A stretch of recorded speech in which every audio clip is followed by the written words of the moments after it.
ಶ್ರೀರಾಮುಲು ಮತ್ತು ಜನಾರ್ದನ ರೆಡ್ಡಿ ನಡುವೆ ನಡೀತಾ ಇರುವಂಥ ಕದನದ ವಿಚಾರಕ್ಕೆ ಸಂಬಂಧಪಟ್ಟಂತೆ ಎಚ್.ಡಿ. ಕುಮಾರಸ್ವಾಮಿ ಅವರು ರಿಯಾಕ್ಷನ್ ಕೊಟ್ಟಿದ್ದಾರೆ. ಬಿಜೆಪಿಯಲ್ಲಿ ಏನು ನಡೀತಾ ಇದೆ ಅಂತ ನನಗೆ ಗೊತ್ತಿಲ್ಲ ಅಂತ ಹೇಳಿದ್ದಾರೆ.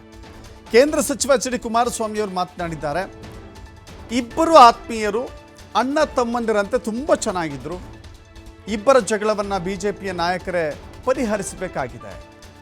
ಈ ಬಗ್ಗೆ ನಾನು ಬಿಜೆಪಿ ನಾಯಕರಿಗೆ ಮನವಿ ಮಾಡ್ತೀನಿ. ಶ್ರೀರಾಮುಲು ನನ್ನ ಅಭಿಪ್ರಾಯದಲ್ಲಿ ಕಾಂಗ್ರೆಸ್ ಸೇರೋದಿಲ್ಲ. ಶ್ರೀರಾಮುಲು ಬಿಜೆಪಿ ಬಿಡೋದಿಲ್ಲ ಅಂತ ಕುಮಾರಸ್ವಾಮಿ ಅವರು ಹೇಳಿದ್ದಾರೆ.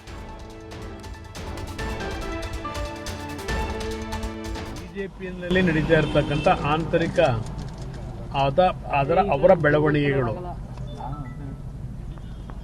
ಅಲ್ಲಿ ಏನು ನಡೀತಿದೆ ಅನ್ನೋದು ನನಗೇನು ಅದರ ಬಗ್ಗೆ ಮಾಹಿತಿಗಳಿಲ್ಲ. ಏನಕ್ಕೆ ಆ ರೀತಿಯ ಒಂದು ಬೆಳವಣಿಗೆಗಳು ಇತ್ತೀಚೆಗೆ ಮತ್ತೆ ಸೃಷ್ಟಿ ಮಾಡಿದ್ದಾರೆ ಗೊತ್ತಿಲ್ಲ. ಯಾಕೆಂದ್ರೆ ಅವರಿಬ್ಬರು ಒಂದು ಕಾಲದಲ್ಲಿ ಇಬ್ಬರು ಆತ್ಮೀಯ ಸ್ನೇಹಿತರುಗಳೇ, ಅಣ್ಣ ತಮ್ಮಂದರಿಗಿಂತ ಚೆನ್ನಾಗಿದ್ದಂಥವ್ರು. ಅದು ಯಾತಕ್ಕೆ ಒಂದು ಅವರಿಬ್ಬರಲ್ಲಿ ಭಿನ್ನಾಭಿಪ್ರಾಯ ಮೂಡಿದೆ ಅದನ್ನ ಬಿಜೆಪಿ ನಾಯಕರುಗಳೇ ಕೂತು ಸಾಲ್ವ್ ಮಾಡ್ಕೋಬೇಕು ಅನ್ನೋದು ನಾನು ಅವ್ರಿಗೆ ಮನವಿ ಮಾಡ್ತೀನಿ. ಅವರು ಕಾಂಗ್ರೆಸ್ಗೆ ಹೋಗ್ತಾ ಇದ್ದಾರೆ ಶ್ರೀರಾಮುಲು. ನನ್ನ ಅಭಿಪ್ರಾಯದಲ್ಲಿ ಹೋಗ್ಲಾರು. ಅಲ್ಲ, ಡಿ ಕೆ ಶಿವಕುಮಾರ್ ಪಾತ್ರ ಇದೆ ಅಂತಾರೆ ಸರ್.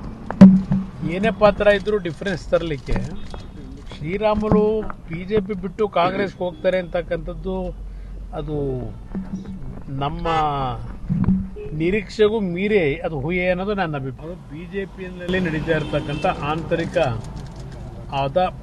ಅವರ ಬೆಳವಣಿಗೆಗಳು ನಡೀತಿದೆ ಅನ್ನೋದು ನನಗೇನು ಅದರ ಬಗ್ಗೆ ಮಾಹಿತಿಗಳಿಲ್ಲ.